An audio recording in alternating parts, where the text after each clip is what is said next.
diverse St. Louis was. We see St. Louis mostly as black-white, but there's so many ethnic groups. I've been to so many festivals and dinners and celebrations that I didn't know existed because we've been so closed in.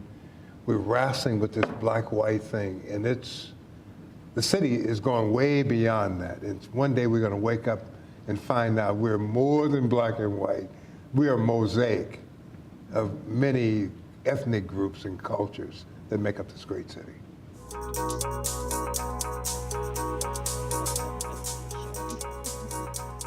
Okay, sticking with the theme of taking the best of each part and blending it together, we'll take the best of each group and continue this conversation here. Jorge, let me start with you. You mentioned Bob Fox, the founder of Casa de Salud. He recently wrote and said, we need to double down on our efforts to attract a young, diverse workforce of new immigrants, as well as continue to attract and retain the highly educated, a lot of what we've heard here tonight. But he also points out currently Hispanics make up a scant 2.5% of our population, while other top 20 size cities have over 20%. 2.5 for St. Louis versus 20%. Have we painted too rosy of a picture here tonight? I mean, are we lagging behind when it comes to our immigrant population? Well, we're lagging behind, but I don't think we're painting too rosy a picture. I mean, look, I got to St. Louis from Tampa, Florida, 22 years ago, and there is a palpable difference between what I experienced here 20 years ago and today. The energy around immigrants, the energy around foreign-born and diversity, it's off the charts compared to what it was when I got here from Tampa. So I can self-experience that. And then I see what's happening at Casa de Salud. I see how many more people are arriving. Not enough, but there are more people who are coming in.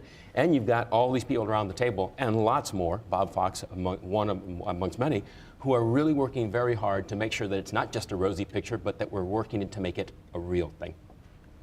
Different, Ibrahim, over 20 years, have you noticed a different atmosphere? Of course, of course. When we came, it was cultural shock for all of us, and people needed some time to adapt to us, to our culture, and we needed time to adapt to American culture. However, it's nothing strange to have Bosnians in St. Louis now, in Missouri, in America. In fact, I had a class tonight at Webster University, and there are people from different healthcare organizations in St. Louis, and each of them had some employees that are Bosnians, and they're proud of them, and I like to hear that. You know, there's kind of positive stereotype about Bosnians. However, I teach against stereotypes, but there's a positive stereotype. They always say, oh, Bosnians, they're all good. Not all of us are good, but most people are. Most people are. I like it. But if I may add something about your question, if we could do a better job, of course we could. And not just bringing immigrants. I would say that we could do a lot better with building a network with existing immigrants and our native countries. That would bring a lot more business opportunities to the United States of America. And that's how I see at our role now. Once we establish ourselves in St. Louis in America, once we have good businesses, we have good life, all of us would kind of like to do something for our country. And America, and for my example, Bosnia. So, and then we have people from Argentina, from Mexico, from Brazil, from Turkey, and we need to know that those economies are growing faster than the United States of America, India, China. We need to use these immigrants as ambassadors, American ambassadors, to do more businesses with those countries, especially growing countries. You're nodding your head a lot. Yes, I very much agree that while we've done a phenomenal job, but there is a gap that needs to be filled. We can always do a better job. And I think that I love when you said that we want to invest, immigrants want to invest back into this country, and I agree. And, you know, circling back, I think of a branch of the population, of the immigrant population, of undocumented students and DACA students. There are policies at the state level that can bar these students from having the opportunity to potentially give back to the state, give back to St. Louis, to then go work at the International Institute and intern, or go work and interpret at the Casa de Salud, or go with the Mosaic Project. Just as our friend Vin here, you know, he was born here and he had the opportunity. But I think we're a disinvestment in our undocumented students who have been here for decades, most of their entire lives, but they can't go to school and they can't accomplish their dreams and they can't reach their potential. because of certain policies. And so this is where I think legislators may don't know that they're sending that message while we're here at this table discussing and providing resources and providing support for our immigrants, but there's a contradiction happening in Jeff City.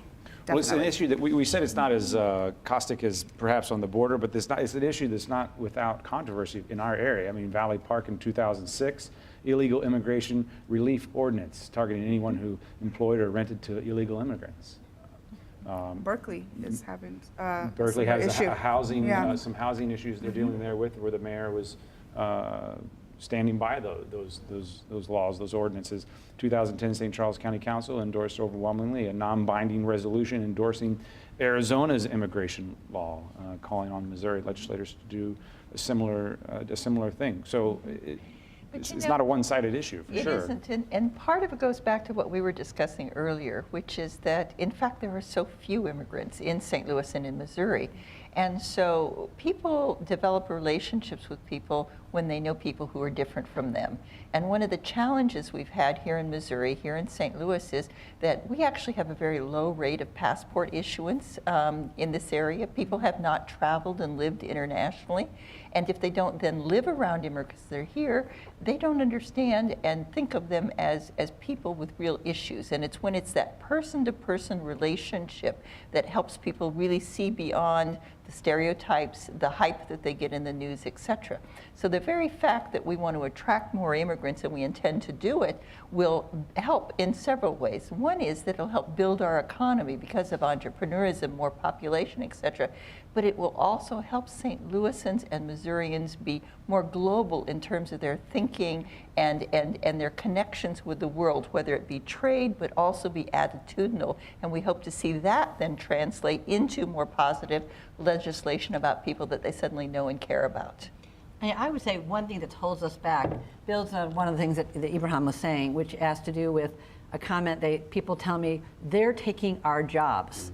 And usually when we present, and maybe I present with him, he has many different businesses he's created. He was just discussing he's hiring people who are all different ethnicities.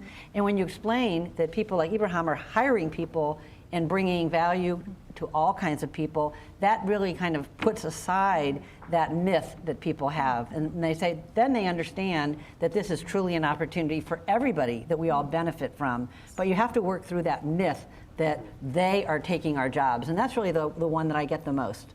Do you agree with what Mr. Wright was just saying? I don't know if you heard the tape there, but from last week's show, African-American gentleman saying that we are often too focused on, focused on wrestling with our black and white issues here in St. Louis. And there's a lot that maybe we're missing when it comes to other folks in town. Yeah, no, I agree. And I think that, again, a more racially diverse, a more ethnically diverse St. Louis helps everybody. I think ultimately it helps some of the strife that we're seeing now between black and white, because when you have a multiplicity of ways of seeing things, it can't, you are taken out of the same way of doing thing every time. And when you can get past that, you have other benefits.